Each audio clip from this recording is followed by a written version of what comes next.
All right, everyone. Thank you so much for being here. We would love to get started on time. My name is Taylor Kohler, and I am the Policy and Programs Attorney here with the Center for Human Rights and Constitutional Law. Excited to welcome everyone today to the How to Obtain Administrative Lucas Hearings trainings. We have with us today Bartis Vakili, who is the Center's Senior Litigator, and he's going to be leading this training today. And then we also have Carlos Holguin, who is the Center's legal director, and he was also counsel on the Lucas R. v. Azar case. And he will also be providing all of his expertise as well, especially during our Q&A session. So just some logistics for today. As I mentioned earlier, our Q&A is open. At the bottom, you'll see that Q&A box. If you have any questions, you can drop those into there. If they're kind of those more administrative questions, I will be trying to answer those along the way. But for any major substantive questions, we are going to address those at the end of the presentation. So if you throw them in, we will try to get to those at the end. And we do have CLE credit for California attorneys today. That will be sent out in our follow-up email, and a certificate of participation for attorneys in other states.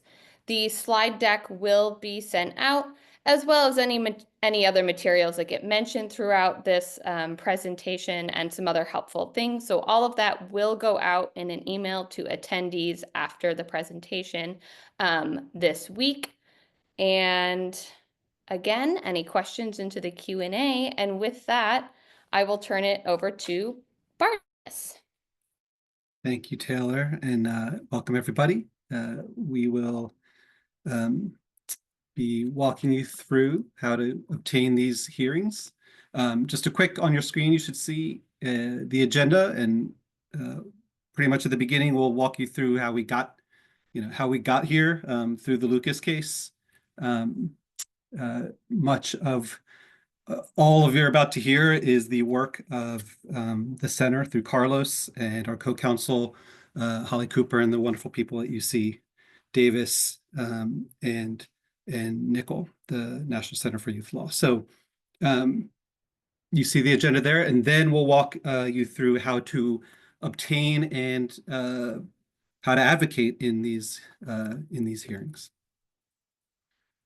So the background here, Lucas R. v. Azar was a national class action. It was aimed at protecting the rights of unaccompanied children. For those that aren't aware, a lot of the players here are also class counsel in the Flores litigation that protects the rights of minors in custody. And through that litigation, we're able to see various issues that arise and try to address through that litigation. Sometimes they have to be addressed in outside litigation. Lucas R. is one of these. We filed the case in 2018, and litigation works on a litigation pace. So it took several years before we were able to get to a summary judgment motion, and summary judgment, which we were able to largely succeed on. A number of settlements ensued. This is a 5-class action. It was a big piece of litigation. And then the implementation of a final rule through regulation as a result. So we'll take you through all of that.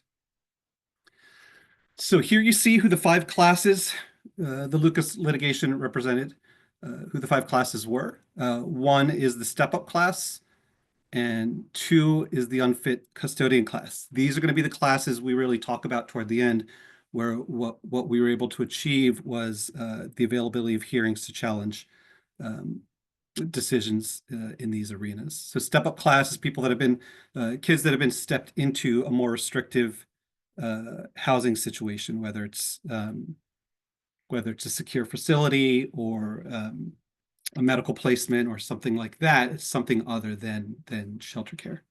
The unfit custodian class is for children who were supposed to be released to a sponsor, but the sponsor was denied on an allegation that they were unfit. Carlos and his team also discovered that psychotropic medication was being administered to children without appropriate consent, so there was a class for them. Denials of access to counsel was an issue, and so there was a class for them. And then the rights of children with disabilities was also a class that the case represented. I should say, I didn't live through any of this, so I'm going through, and as I go through, Carlos may feel compelled to correct me, in which case he definitely should. Well, there's a couple of things. If we could go back to the prior Yeah, slide. yeah, With respect to the step-up class, I think most people know that there's ORR runs several types of facilities. The majority of minors are housed in facilities that are licensed to care for dependent minors, and most states have, if all states that I know of, have specific requirements for dependent care facilities as opposed to juvenile halls and other more secure types of facilities in which delinquents or alleged delinquents can be held. This dates really back from the Flores settlement, which requires the placement of the majority, the general population of minors, whether accompanied or unaccompanied, in facilities that are state licensed for the care of dependent children. So this is the fundamental type, the base type of facility. Since that time, a number of other facilities have been created, long-term care, foster care, and transitional foster care. ORR also has what are called, we used to be called medium secure facilities and are now called staff secure facilities. Then there are also residential treatment centers, or RTCs, which are essentially secure facilities. Then you have juvenile halls. And then a final category of facility that ORR runs in which minors might find themselves placed are called out-of-network facilities. These are typically psychiatric facilities as well and are generally considered secure facilities. So the step-up class comprises any child who is not is taken out or denied an initial placement in a dependent care facility. So all of the other types of facilities, not foster care, but medium secure RTCs, out of a network, and juvenile halls are all covered when a minor is placed in one of those type of facilities. So that's the step-up class. And so it's important to understand what the types of facilities are. The unfit custodian class was narrowed somewhat by the court, and those of you who have dealt with trying to get children out of ORR custody know that you have these categories: cats 1, 2, and 3, and 4, and so those are delineated in the online policy guide, which we'll get to in a bit. But uh, for now, it's important to understand that the court summary judgment, as well as what we're going to be talking about later, the foundational rule covers uh, custodians who are denied children, but who fall within categories 1 or 2, and we'll cover that in a little bit later. On the psychotropic medications class, we initially had challenged the administration of psychotropic medications to children without the informed consent of their parents, and that happened in Flores. The hook that we had on that was that there would be state laws that restricted the administration of psychotropic drugs to minors without their parents' informed consent. But those are state specific. So the goal of the Lucas litigation was to set a floor under which ORR could not descend, regardless of what the variations in state law on psychotropic medications. So that's just a little bit of the background. Legal representation. Those of you who worked with ORR and minors in ORR custody before probably remember that there were a number of programs that were threatened with having their funding pulled and so forth, were they to challenge ORR's decisions with respect to placement or release. And so the motivation for that particular claim were the rather explicit threats that were made against legal services providers back in the day pull their funding. It was back then, it was from the Vera Institute of Justice. Were they to try to represent children in opposing their placements or the denial of release. Okay, so that's just a little bit more background as to how these claims were formulated. Thank you, Carlos. I learned something every time I talk to you about this case, and I just learned just a bunch. So thank you so much. So just a little bit of how the case proceeded.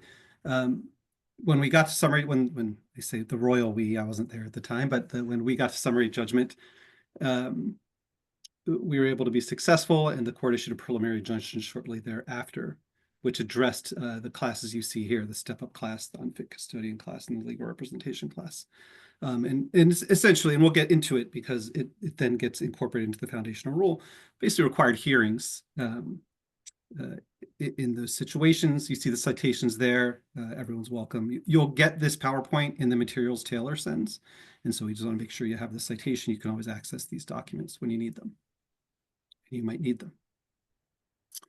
But what these rulings led to was what's called the foundational rule, which are regulations that implemented virtually all of the procedural protections required by the preliminary injunction order, and it's explicit actually in the administrative record of the foundational rule that that's what they're doing, and you see the citation there.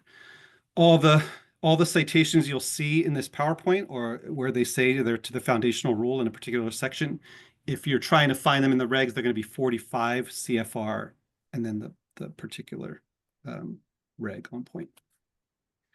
Before we get into the regulations and what the foundational rule allows and requires, I just want to let you know that the other classes that we mentioned that Carlos just discussed ultimately resulted in settlements. We're not going to go through the details of the settlements because the settlements didn't result in hearings, which is what we're trying to hope to provide education on here.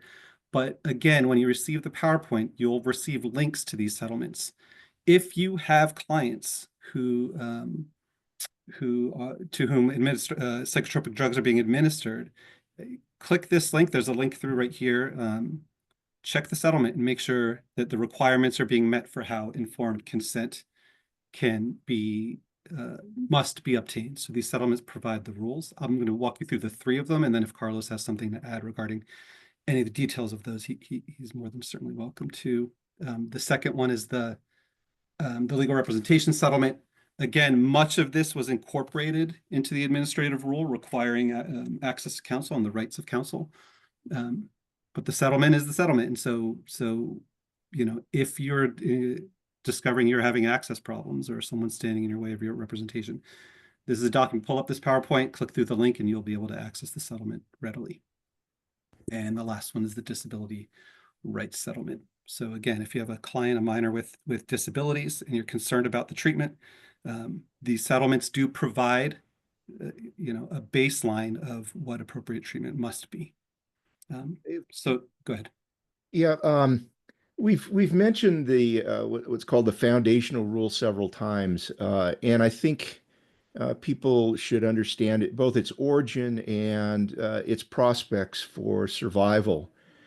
The foundational rule was basically the second attempt by the Trump administration. The first one was during Trump 1.0 to essentially sunset the Flores settlement.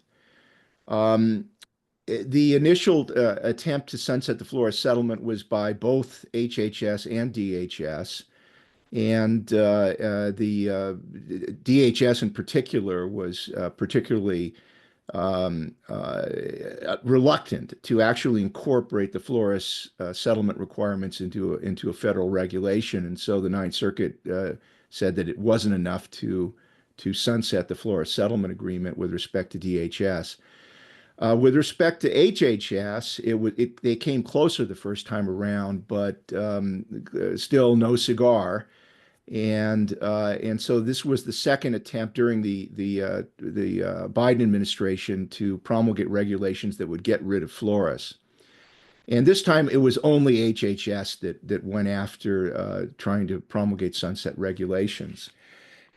While the regulatory process was going on, the court, prior to it actually, the court had issued a summary judgment in Lucas requiring procedural due process when the government was going to deny release to a proposed custodian or was going to step up a minor to a more restrictive placement than a dependent care facility.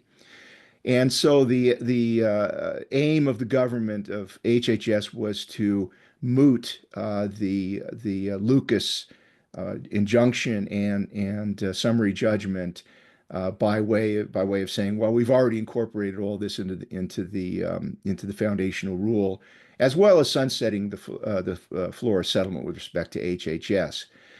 Now, with respect to this mootness argument, the court declined to dismiss the matter in Lucas as moot, largely because the foundational rule was subject to a resolution under the Congressional Review Act to disapprove it. And the resolution garnered the support of all the Republican senators in Congress at that time, which was just prior to the recent elections. So it appeared to the court that it was a very tenuous rule, and I think it still is. The chances of the foundational rule surviving, I would put it less than 50% at this point. It's just a question of how and when, how long it's going to take the Trump 2.0 to get around to repealing that rule, at which point we will be left with a declaratory judgment in Lucas that incorporates the earlier summary judgment. For now, however, one can simply go to the foundational rule and insist that the government comply with that, and they're basically going to be complying with the Lucas summary judgment and declaratory judgment, as well as the constitutional requirements for due process that the court identifies in those two sources. So just be aware that at least in the view of a lot of people, and I think a lot of the regulations that the government doesn't like, it's a question of how long it will take to get them and whether in this process of agenda setting, whether it will come to their notice. But suffice it to say that very few federal rules have garnered the opposition of every Republican senator. And so it's very likely that this rule itself will be passé relatively soon. But for now, it is a source of law that one can rely on. And so that's part of why we're still calling it Lucas hearings. Right now, you could probably call them foundational rule hearings if in your correspondence, that's the authority for them now. But if those regulations do come under attack, there are grounds within Lucas, because there's a declaratory judgment that incorporates the summary judgment order, that these requirements are still going to be in place, regulation or not. So Lucas hearings, foundational rule hearings, you can call them what you want. These same procedures should apply. So now let's talk about the actual hearings you get. So first we're going to cover the step up class. So again, the final judgment as Carlos just mentioned, incorporates the summary judgment order, even though the preliminary injunction is still no longer in effect. These orders still are legally binding, and you have the citations there. And basically, what the foundational rule requires, and all these citations as I mentioned are to 45 CFR and then the number, are that ORR shall place each unaccompanied minor in the least restrictive setting that is in the minor's best interests, giving those considerations to those factors. It didn't adopt a definition of least restrictive placement, although it cites to and is meant to comply with the TVPRA in that regard. It's important to remember, in the backdrop of all this is still the Flores settlement. Right, and what the Flores settlement requires is timely release of a minor. unless there are safety concerns, they shall release a minor from custody without unnecessary delay. For those that are newer, these references are to INS because that's when the Flores case was litigated. But these requirements, anytime you see INS, if you were to pull up the Flores settlement agreement and it references INS, those obligations flow now to both DHS and ORR.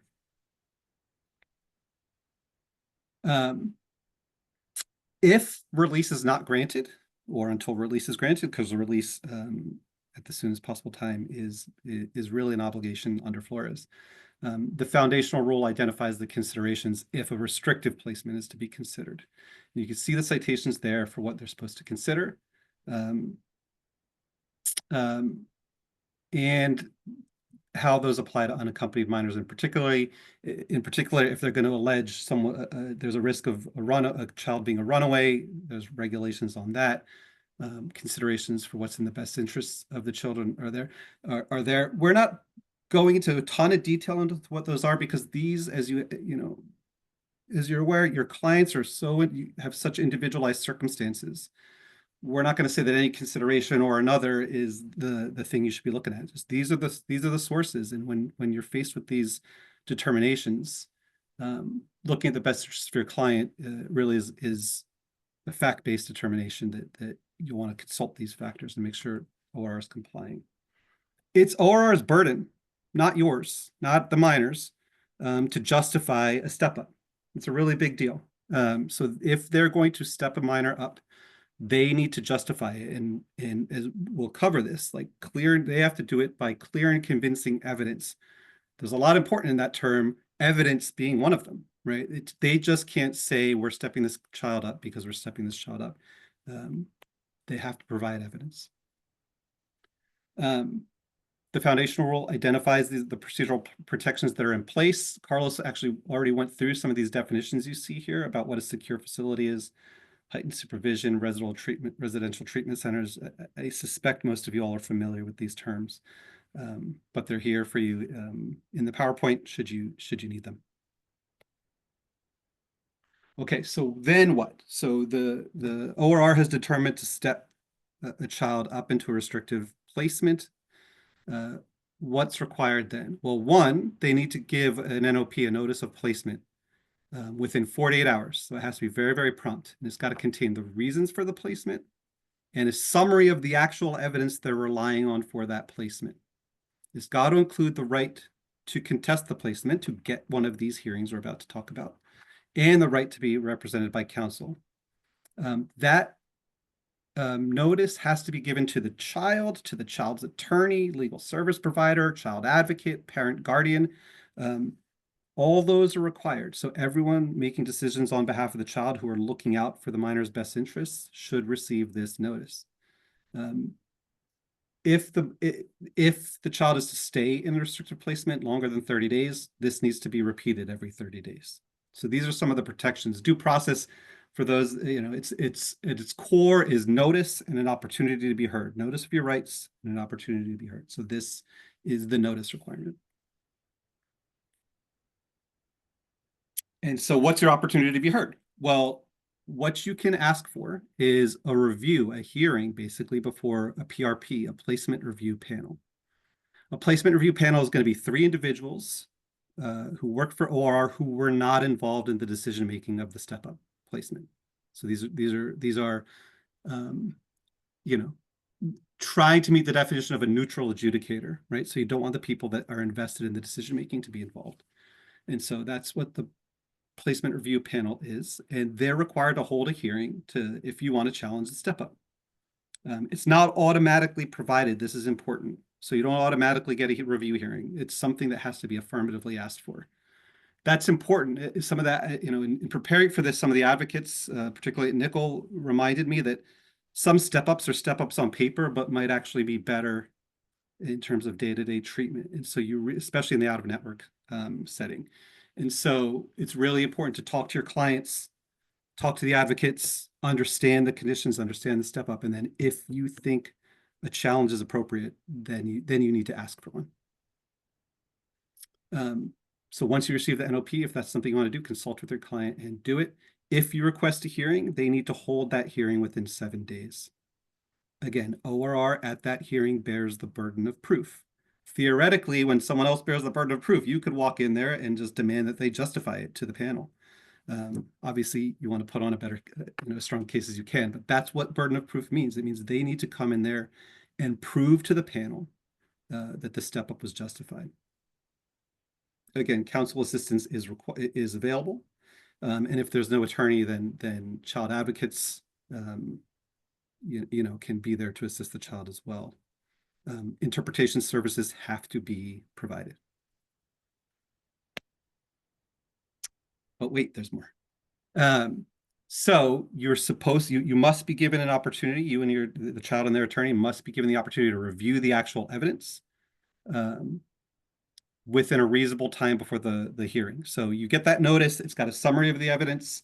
You say you want a hearing, you should get the actual evidence and be able to review it. That complete case file of the child should be shared with counsel. Yes, some redactions are permitted. That's pretty standard, but really the whole case file is something you should get access to. You have a right to present witnesses on your behalf. So if there are witnesses who would help you in challenging a placement, you should make sure that you understand you have the right to bring them to testify.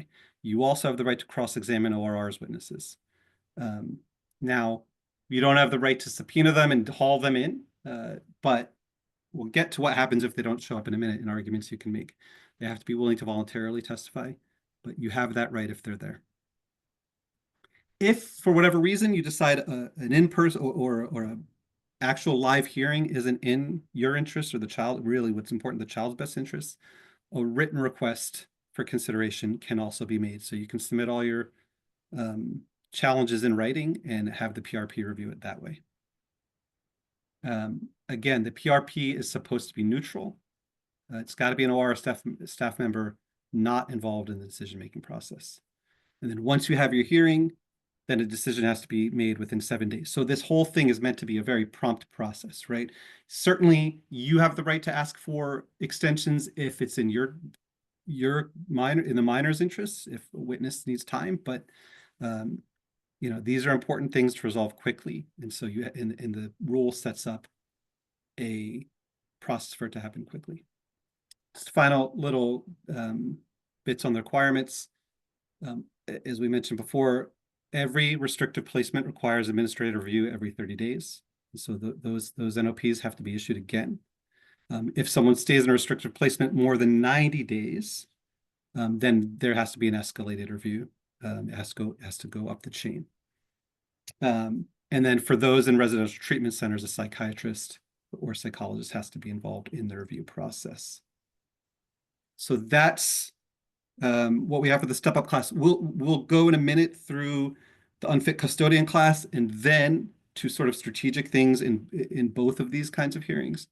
But before we move, I'll give Carlos a moment if there's anything important that was missed there in terms of the requirements and procedures and rights afforded at the step-up class.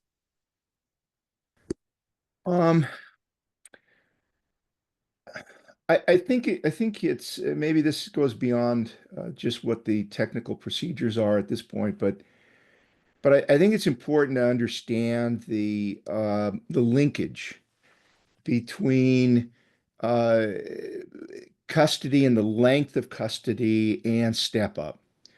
What we found and what you can read about in the court summary judgment is that there is a link between the amount of time that a minor is detained, meaning the government refuses to release them to a custodian, and the potential for step up. And this is something that if someone looks at the manual of procedures or MAP or the foundational rule or the online policy guide, you will not see anything in there that considers the impact of extended detention on a child's placement or release. But we know from the evidence that the longer a child stays in government custody, the more likely it is they will be stepped up for behavioral problems. They'll be sent to some other facility because they've acted out. And then once a child is sent is stepped up, the possibilities of release diminish substantially. So we keep you in custody for longer than, a week or two, 2 or 3 weeks. You start to act out. We send you to a stepped up, a more secure facility, medium secure or secure facility, and then we use that step up as a justification for demanding even greater qualifications from your parents or your other proposed custodians. So it's sort of this vicious cycle that we need to keep in mind when we're dealing with any of these kinds of hearings. And so I just want that overall concept to be clear to everyone, and hopefully it is that release, continued detention, length of detention, and step ups are all intimately related.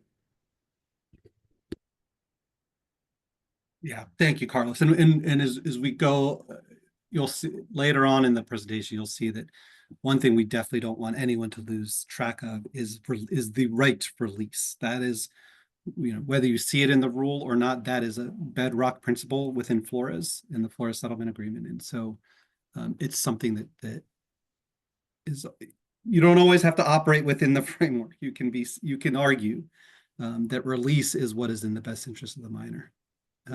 So before we get into those sort of strategic things, let's talk about the other set of hearings that one can obtain. That's for the unfit custodian class. So again, same as with the step-up class, there was a summary judgment order that was incorporated into the ultimate declaratory judgment that was won. And so whether the foundational rule survives or how long it survives, if it goes away, there's still grounds for arguing that the summary judgment order, I don't know, I mean, legally speaking, the summary judgment order is still applicable. And so these are the sites you're going to want for that. And so what does the unfit custodian class, the rules for this class require? So you see the definition of a sponsor. Everyone here, I think, understands what a sponsor is, although as Carlos mentioned earlier, there are tiers of sort of preferential release, starting with the parent, obviously. But what's required is prompt and safe release to a suitable sponsor, right? So there has to be an assessment of sponsor suitability. That's standard. But once ORR determines that detention is not required for flight risk or dangerousness grounds, it must release a child from its custody without unnecessary delay.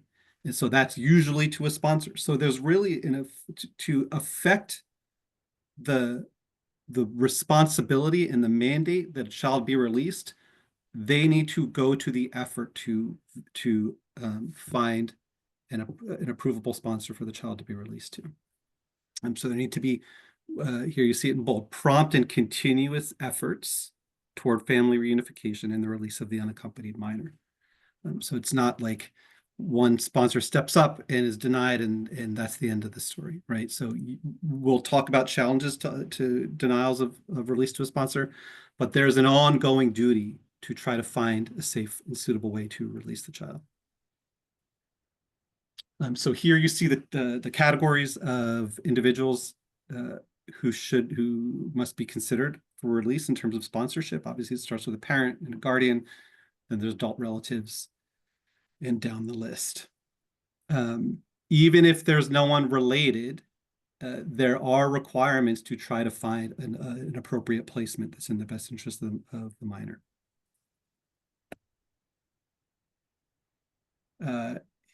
This is timely, and I'm glad it's in the foundational word in the foundational rule. But it's something to really keep in mind. Or shall not disqualify potential sponsors on grounds of immigration status, and they shall not collect information on immigration status of sponsors for law enforcement or immigration enforcement purposes, or share immigration status information of sponsors with law enforcement or immigration enforcement. That is a real, we don't have to tell anyone here how important that regulation is and how important it is to watch carefully. We all know that it is the desire. It's very safe to say it is the desire of those in power at the moment for that kind of sharing to take place, but it is not permitted under the regulation. We also want to flag for folks the new field guidance that you've all probably heard about, that requiring fingerprinting and background checks for potential sponsors. That replaced a requirement that was that had previously existed, but it basically requires fingerprinting of adult sponsors, anyone living in the household who are 18 and over, or caregivers. And it has requirements for basically identification, like legible identification, for purposes of establishing identity as part of the suitability assessment. Obviously, we all have concerns about what that's going to do to potentially chill sponsors from coming forward. The solace that one might hope to take is this regulation saying the information can't and shouldn't be shared.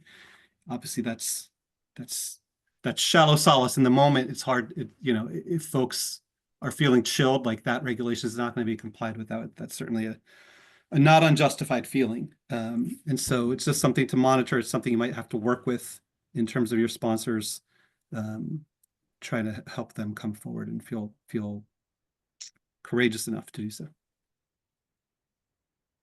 Okay, so once the sponsor application has been completed, they must, on behalf of a parent or legal guardian, or a sibling or a grandparent or other close relative who has been a primary caregiver, that adjudication determination has to happen within 10 days. So again, this all is meant to implement the requirement of timely release.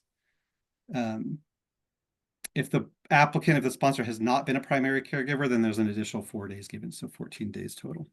That's presumably, I would assume, for whatever additional background checks they think are necessary.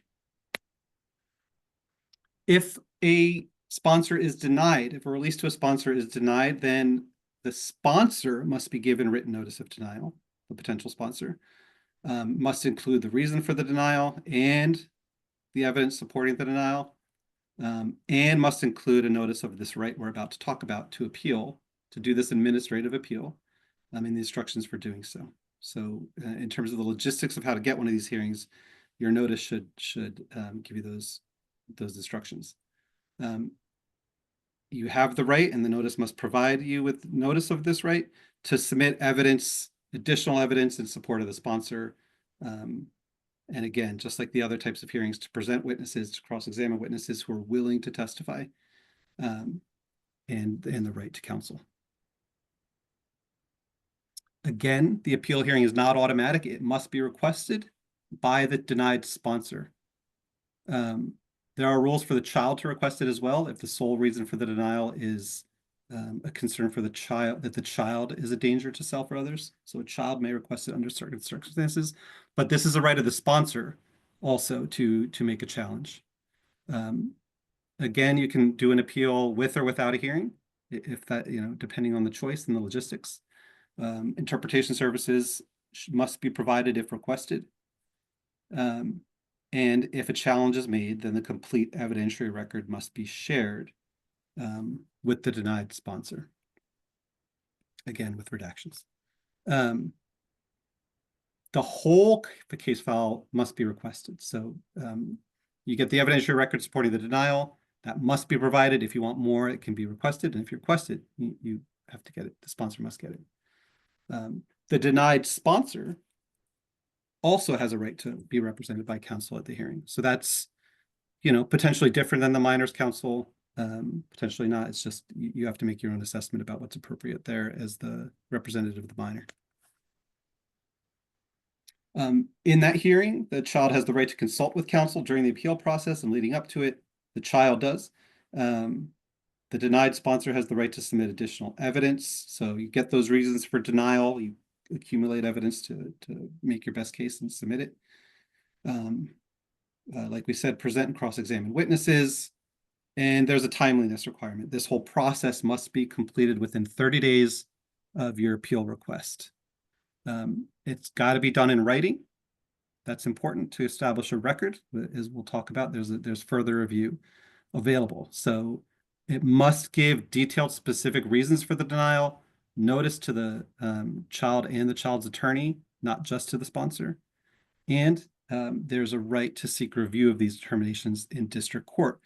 That, I assume, will be along the lines of an administrative review. So the record that's made and the written determinations, it's just like a Ninth Circuit review of a BIA appeal. It's the record that matters. And so it's really important to make a strong record and get what you need in those written decisions.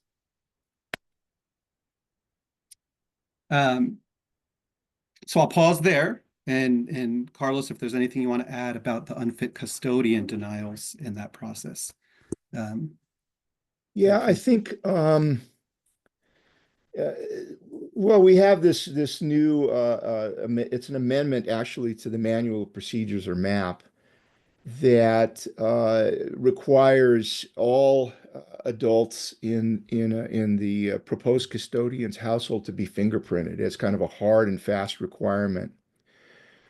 Um, I think in these hearings, these kinds of requirements where they just set up some sort of a litmus test should not be accepted at face value. If we take an example, for example, an older minor, say a minor male who's been on his own in Venezuela or wherever for a number of years, working and living and so forth, and makes it up to the United States on his or her own, his own in this case. Um, the danger that this individual would face as a result of not having a fingerprinted, oh,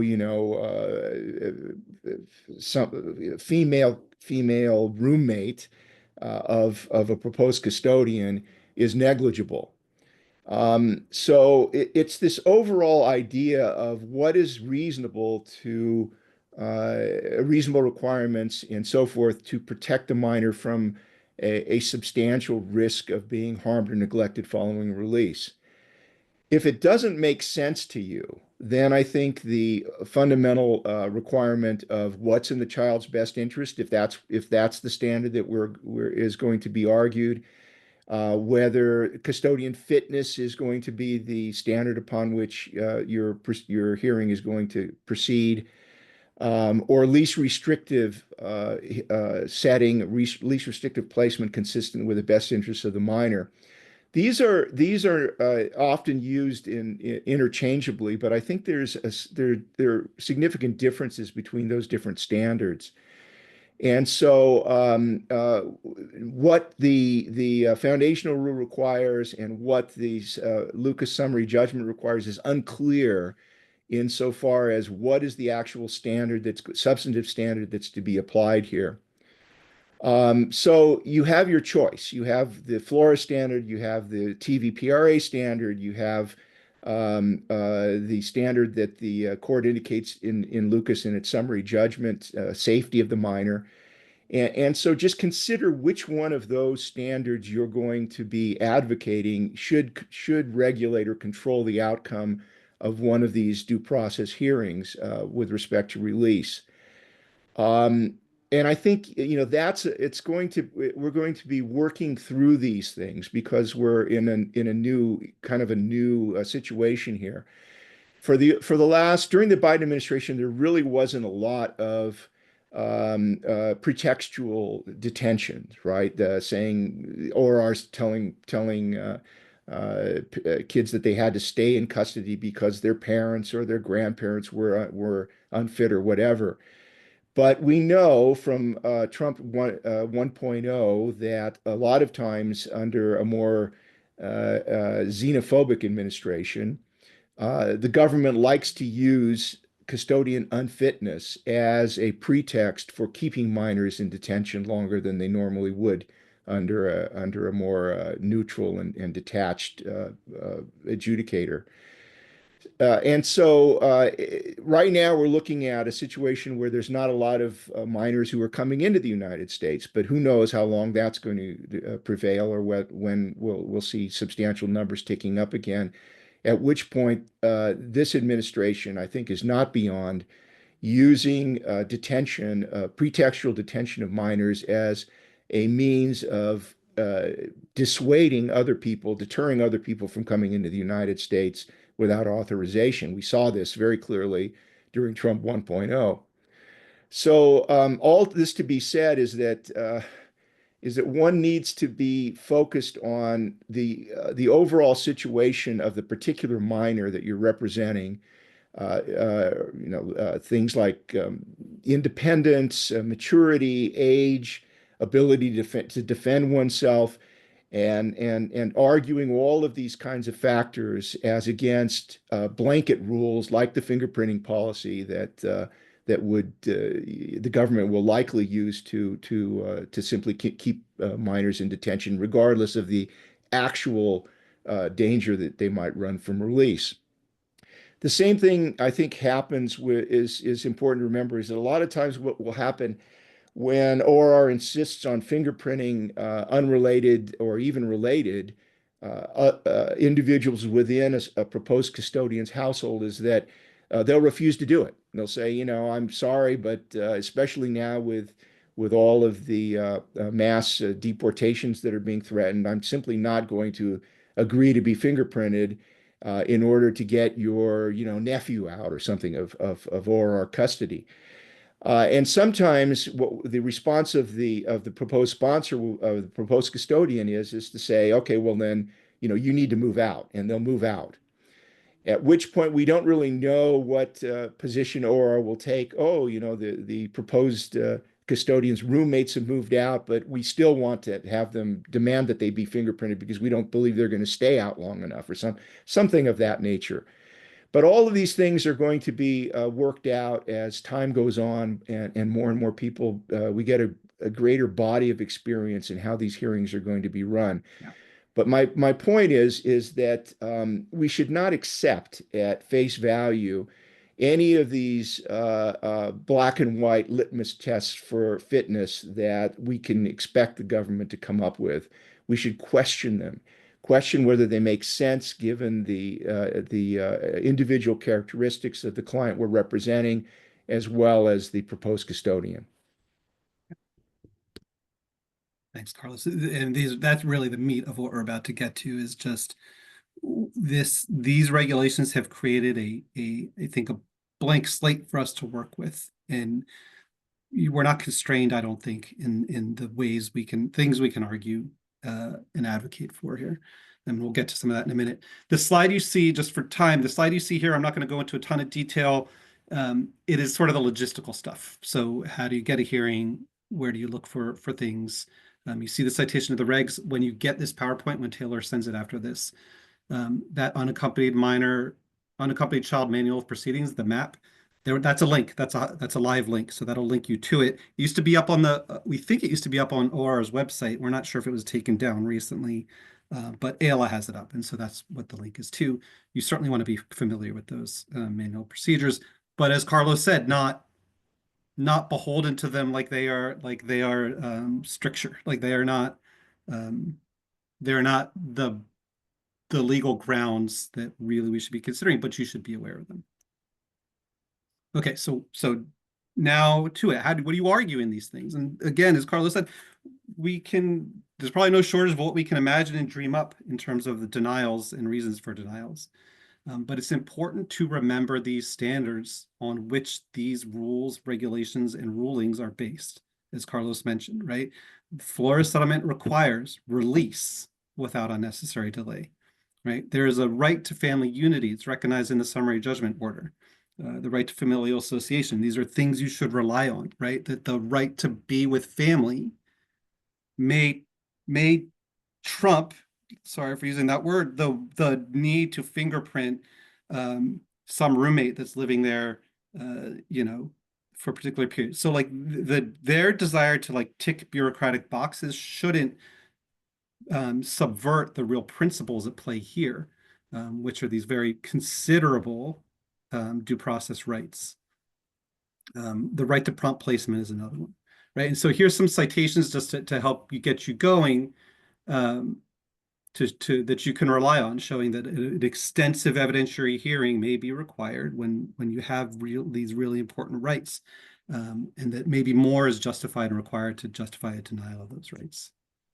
Again, the burden's on the government. Here's a cite for you for what clear and convincing evidence means. It is a very high standard. Don't let them sell this standard short. It is the standard for liability in civil cases. It is higher than, I'm sorry, than the standard for liability in civil cases. It is a standard when there is a denial of a substantial right, as the Supreme Court has said. And so really try to argue that the government's got to be held to this high standard. So again, if there's an appropriate custodian, you got to argue about what's in the best interest of the child, not that some particular logistical hurdle hadn't been hurdled appropriately. These are fact-based inquiries. As Carlos said, these are not things where you can make blanket rules about. You really got to dig into what's in the best interest of your client and what the sponsorship denial is or what the step-up rationale is. And fight on your facts, right? And really make a robust record. And so there's some examples I think of, Carlos had highlighted, I think most of these, right? Some examples that you might see for denials, but really the question you're trying to get your review panel to answer is what is in the best interest, not even what is in the best interest of the minor, has the government proved that what they're doing is in the best interest of the minor? Are they complying with their obligation of prompt release of family reunification? Again, just strategic things. Don't let them try to expand the record, right? They don't get to give you a notice of the evidence and then at the hearing try to argue that there's other things. Post hoc attempts to expand that are going to be inappropriate. Here's a site for you for that. And then make sure you understand evidence is evidence, not speculation. Just someone coming in and opining that something is in the best interest of a child is not evident. I mean, maybe if that person's a qualified expert, you can challenge all that, but like really you got to rely on evidence. What happened here that the government can prove by clear and convincing evidence that the government can prove justified the step up or justified the denial, the sponsorship denial. So again, don't let them get away with speculation. A couple things of working with witnesses. Because you can't subpoena the witness, that means the adverse witnesses may not show. I suspect that'll happen.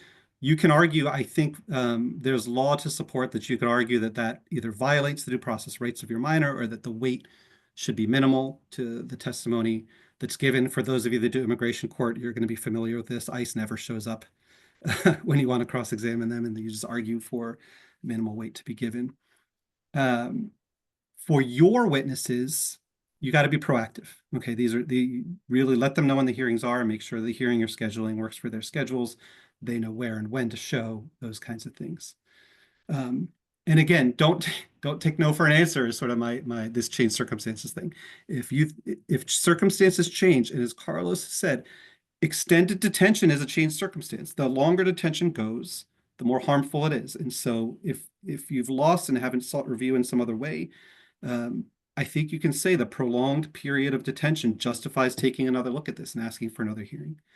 There's no this is a blank slate. There's no limits, I think, on what you can try. I think in this blank slate, let's paint with it as robustly as we can. Think of creative arguments, try them out, and let's really try to fill out, I think, where there's a gap in the decisional law. We should do our best to fill it in the right way. And this is the last, you don't need to be told no one here needs to be told this. You are the child's advocate. You know this, your responsibility to know what's in the best interest of the child. Everyone else in this system is passing through the child's life. And so these are fact-based determinations, individualized determinations, but it is you that has to persuade the panel that you know what's best here, and that what's best are the things you're advocating for. And you're the ones that are invested long-term in the child's life.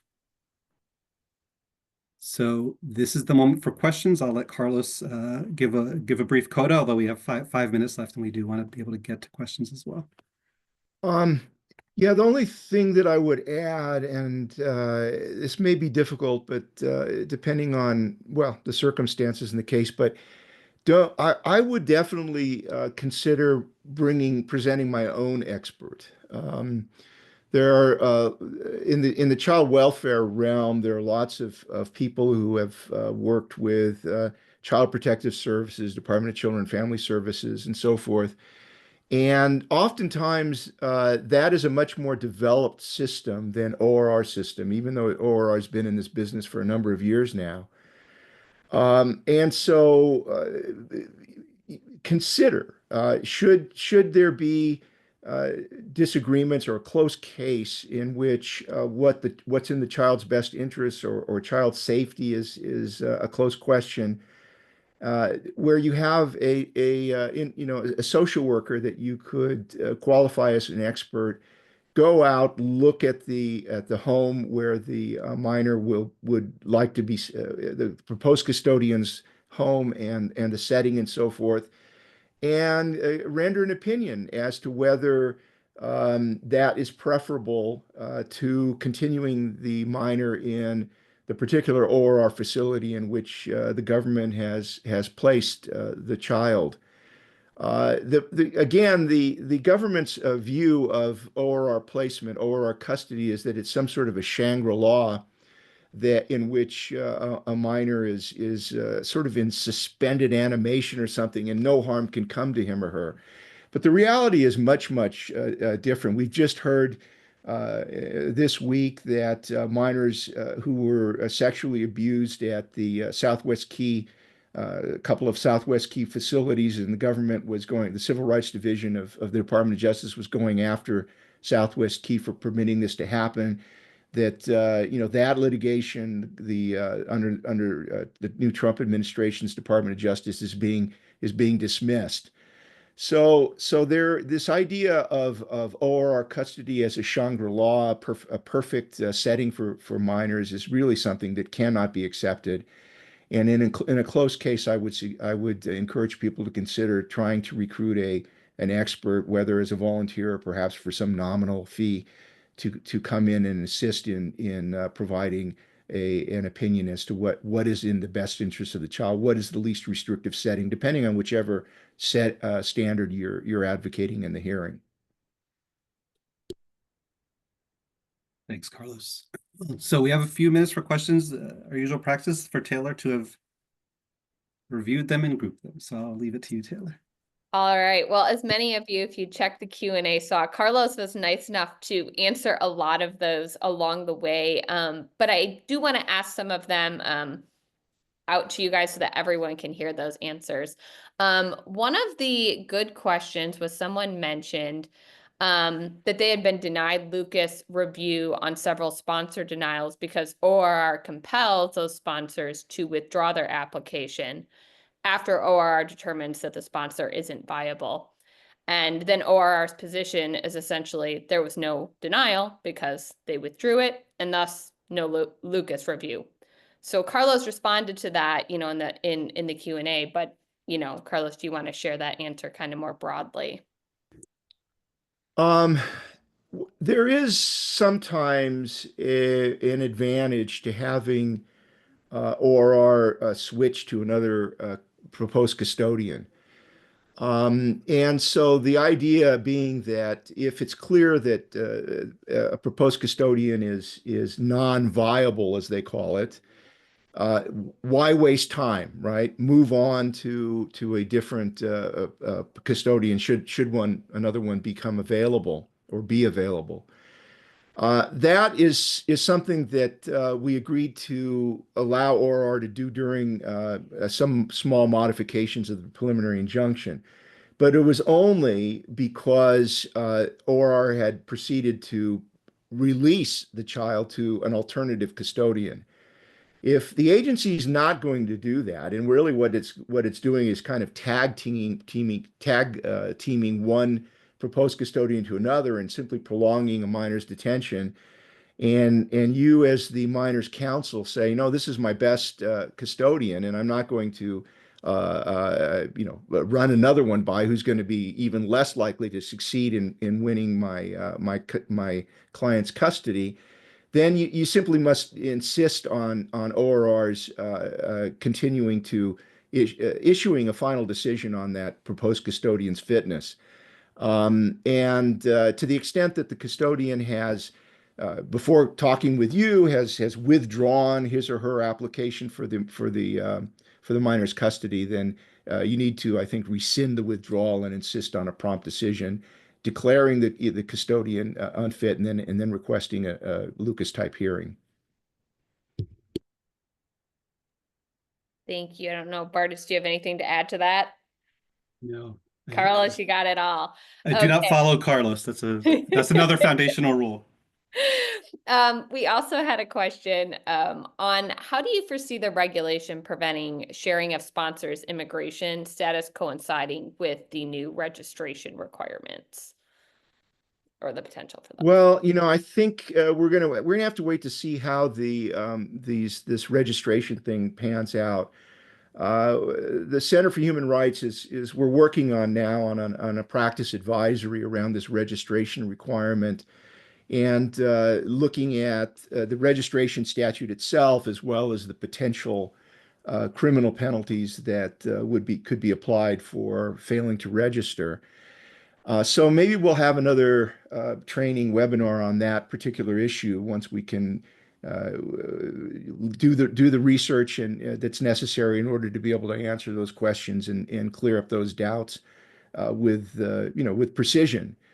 For now, I think that should somebody appear and provide information to ICE as a part of the registration requirement, that there would be nothing that would stop the government from using that should that same individual come forward later on and seek to requesting a detained minor's custody.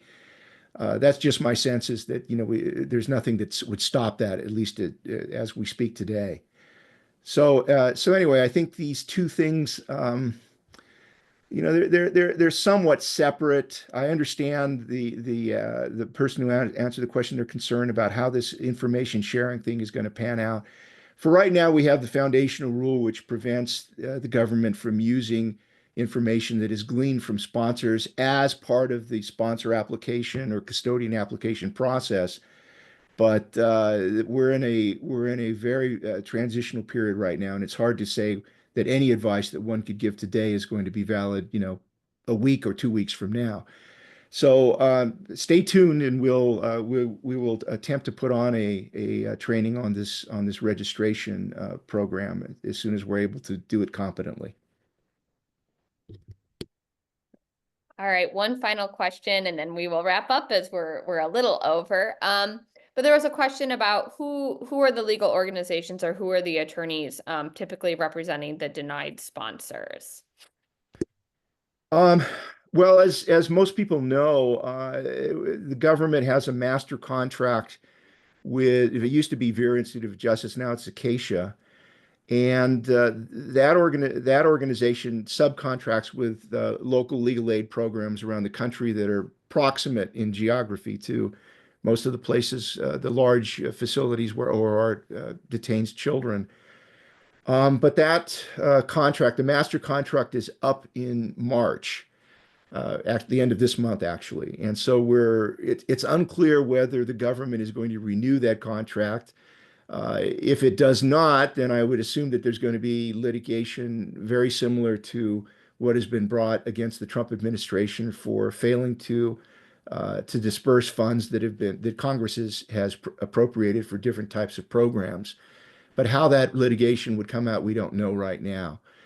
As a practical matter, let's assume that master contract is renewed and the legal services programs subcontracted by Acacia continue to participate in representing minors, doing Know Your Rights presentations and so forth.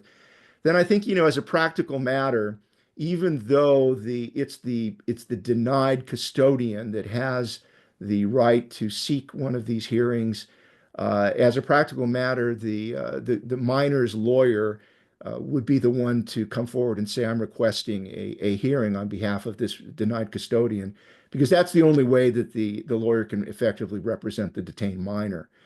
It's a bit of a surrogate for the minor who's detained, him or herself. So anyway, I would hope that that's going to be the case. If not, then perhaps there are some pro bono possibilities of firms and so forth that we would be willing to step up in those circumstances. But do contact us if there seems to be problems with obtaining representation for custodians who've been denied.